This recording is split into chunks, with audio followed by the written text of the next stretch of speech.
காஞ்சிபுரத்தில் 3 கோடி ரூபாய் மதிப்பில் இணை ஆணையர் அலுவலகம் கட்ட பூமி பூஜை. காஞ்சிபுரம் சரக இந்து சமய அறநிலைத்துறை இணை ஆணையர் அலுவலகம் ரூபாய் 3 கோடி மதிப்பில் கட்டுவதற்கான பூமி பூஜை விழா ஓனகாந்தேஸ்வரர் திருக்கோவிலுக்கு சொந்தமான இடத்தில் நடைபெற்றது.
இடி தாங்கி சாவா நோயில் போய்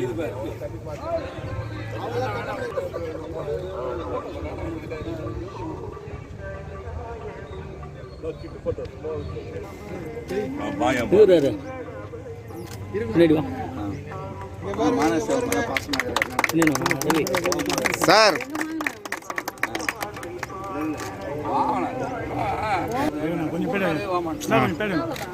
கொஞ்சம் பின்னாடி வந்தால் எல்லாம் சேர்ந்து எடுக்கலாம். 23-24 சட்டப்பேரவை அறிவிப்பின்படி காஞ்சிபுரம் இணை ஆணையர் அலுவலகம் கட்டுப்படிக்காக ரூபாய் 3 கோடி ரூபாய் ஒதுக்கீடு செய்துள்ளார்கள். அந்த இணை ஆணையர் இந்து அறநிலையத்துறையினுடைய இணை ஆணையர் அலுவலகம் கட்டுவதற்கான அடிக்கல் நாட்டு காஞ்சிபுரம் பஞ்சுப்பேட்டை பகுதியில் ஓனகாந்தேஸ்வரர் திருக்கோவில் அமைந்துள்ளது.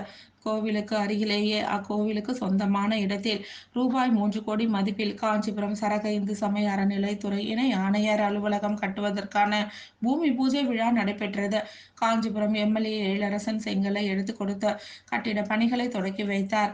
இவ்விழாவிற்கு காஞ்சிபுரம் சரக அறநிலைத்துறை இணை ஆணையர் வான்மதி தலைமை வகித்தார். திருக்கோவில் அறங்காவலர் குழுவின் மாவட்ட தலைவர் தியாகராஜன், ஓனகாந்தேஸ்வரர் கோவில் அறங்காவலர் குழுவின் தலைவர் வேல்முருகன், அறங்காவலர்கள் விஜய், ரவி, நிர்மலா, மாவட்ட அறங்காவலர் குழு உறுப்பினர் செல்வி, திமுக மாநகர செயலாளர் CKV தமிழ்செல்வன் ஆகியோர் முன்னிலை வகித்தனர். குமரக்கோட்டம் முருகன் கோவில் செயல் அலுவலர் தியாகராஜன் வரவேற்று பேசினார்.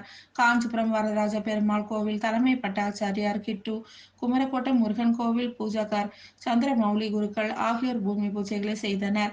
விழாவில் அறநிலைத்துறை செயல் அலுவலர்கள் முத்துலட்சுமி, சீனிவாசன், அமுதா, திமுக பகுதி செயலாளர் தசரதன் ஆகியோர் உட்பட பலரும் கலந்து கொண்டனர். முன்னதாக சென்னையிலிருந்து தமிழக முதல்வர் மு.க.ஸ்டாலின் அவர்கள் காணொலி காட்சி வாயிலாக இணை ஆணையர் அலுவலகம் கட்டுவதற்கான பணிகளை தொடக்கி வைத்தார்.